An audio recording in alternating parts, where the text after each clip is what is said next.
I'm such a huge fan of all directors, and you know, there's a huge. I'm very aware of the huge, wide open pool of very talented directors. So I would much rather see movies directed by them for the most part. So if it's me who steps up to direct, it's got to be because I have a personal experience. And for sure, to me, it was the metaphor of family. There was this allegory of what it really meant to be a parent. And to me, my favorite movies, horror or otherwise, are really have a strong metaphor.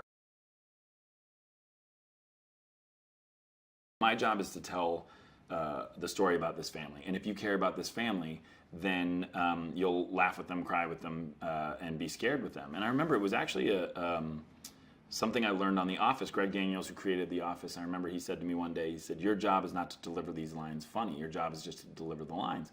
And whether people find it funny, it's up to them. And if people find it sad when you say nice things or cry when you say nice things to Pam, that's up to them too.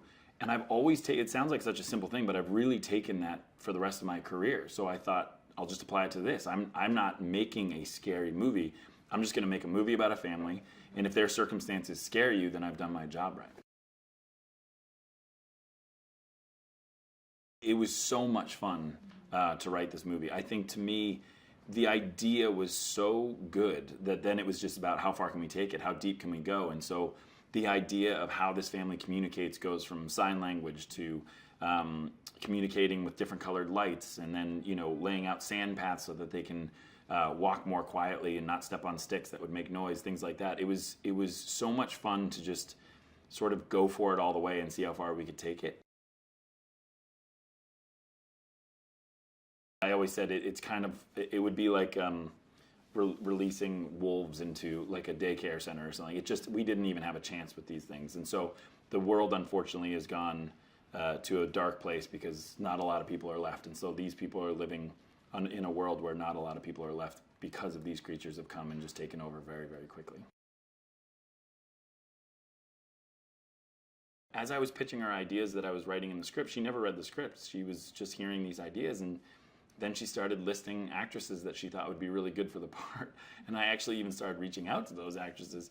And then one day we were on a plane together and she said, do you mind if I read the script? Are you at that place where I can read it? And I said, yeah, sure. And she read it, and I'll never forget, she turned to me and she looked sick. And so, like, before I could reach for a barf bag, she just said, you can't let anyone else do this movie. And I truly didn't know what she meant. It was kind of like this weird, surreal moment. And she said, I have to play this part. And I said, are you saying what I think you're saying? I thought it's like she was proposing to me or something. And I said, are you saying what I think you're saying? And she said, yeah, will you let me be in this movie? And I was like, I guess. Yes, I guess we can let you in. No, and I've said it before, but the truth is it was the greatest compliment of my career, because I have been witness to exactly what it takes to get my wife to commit to a movie, and how insanely classy she is, how insanely smart she is, how insanely dedicated she is to all these movies that she chooses. Well, I mean, we learned ASL for the shooting, obviously. I think probably my biggest regret of the movie is that we didn't learn ASL all the way, that we didn't just learn this language. And the reason being is I always knew I wanted a deaf actress. That was non-negotiable. When I wrote the script, it had to be a deaf actress, not just because it's the right thing to do, but because selfishly, I didn't think any actress could have the depth and the texture, obviously, of a performance that someone who was actually living through that every day. But even most importantly and selfishly, I wanted a guide through this experience. Having a family that has a deaf child, I didn't want to pretend. I didn't want to put my own spin on it because I don't really know what that is.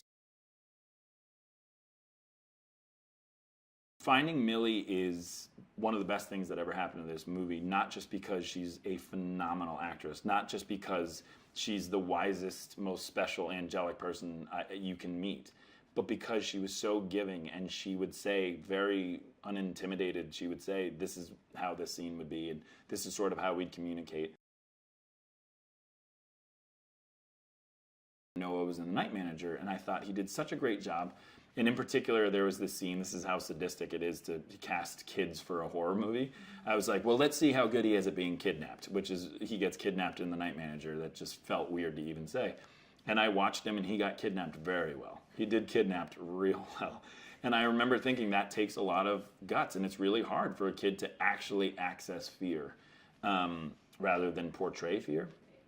And so I did the next logical thing, which is reach out to George Clooney, who had just worked with him in Suburbicon. And I remember I emailed George and just said, listen, I'm looking at this kid, Noah Jupe. I think you just got done with him in Suburbicon. Can you tell me anything about him? And he said, what I will tell you, I remember the quote from George was, he's the greatest child actor I've ever worked with. And he said, in parentheses, and I've worked with them all. Being Dr. Ross on ER, I worked with a whole slew of kids. He's the best I've ever worked with, but more than best child actor, he's the best actor I've ever worked with. And he said, and he's the greatest human being, and his parents are the nicest people. You couldn't be walking into a better opportunity. And I thought, that's as good as it gets. And he was absolutely right.